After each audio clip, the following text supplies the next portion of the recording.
A boy who was badly burned more than a year ago is back home in Putnam County. This is 6-year-old Nathan Scott. He suffered severe burns to 65% of his body after an explosion in his backyard.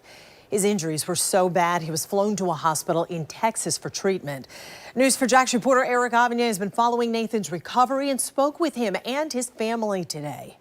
6-year-old Nathan Scott has come a long way since he was severely burned from an accidental explosion in his family's backyard that nearly killed him. Despite losing a hand and despite scars from multiple surgeries to repair damaged skin and tissue, he's learning to adjust to his new way of life. Like, what are some of the things you're learning to do?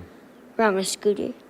I know. And this video is proof of how well he gets around on that scooter. But there was a time when his mother feared her son would not survive his injuries. I can only imagine just the trauma. I can imagine the stress. Yes.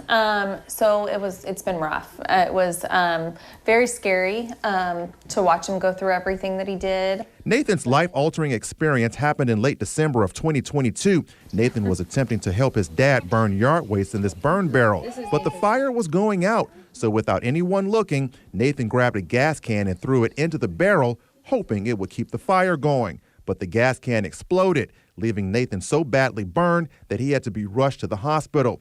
Doctors at UF Health in Gainesville could only do so much. So once Nathan was stabilized, he was flown to Shriners Children's Hospital in Texas, where a medical team treated him for his life-threatening injuries and began his physical rehabilitation. What are some of the things you did to get better?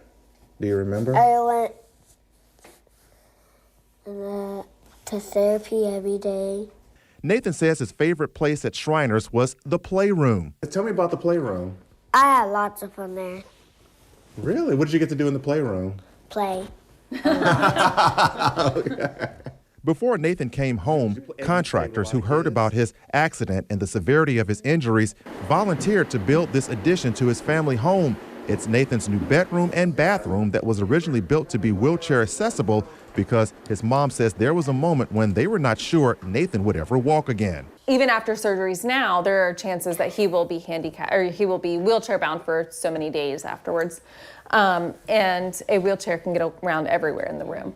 Notice the room is mainly orange and blue. Nathan is a huge Florida Gators fan, but when he's not watching Florida Gator basketball, he's spending quality time with his family. How does it feel to be back home with your family? Good. Just good? Where's your energy? Happy. Happy? You're with your sister, huh? Yeah. Did you miss your family? Yes.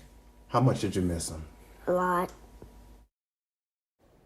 Nathan's mom says her son is so comfortable that when she takes him to the park, he introduces himself to other kids and explains to them what happened to him. He's also a Shriners Hospital ambassador who was invited to this past Mardi Gras. He got to be on the float with the Shriners. And I got to tell you, he has been through a lot. Yeah, he has conquered a lot, but he still has a long way to go. So you feel bad for him and you feel bad for his parents because they have been through a lot. Yeah.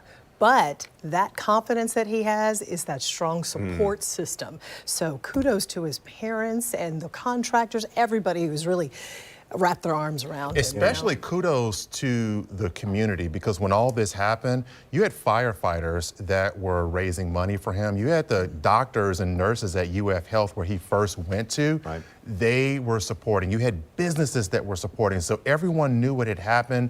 They understand the extent of the injuries that he suffered, and everyone chipped in. Yeah, and to Nathan and family, we're still cheering for you, even as you go through this process. That was great hearing from him tonight. Thank you. Thank you.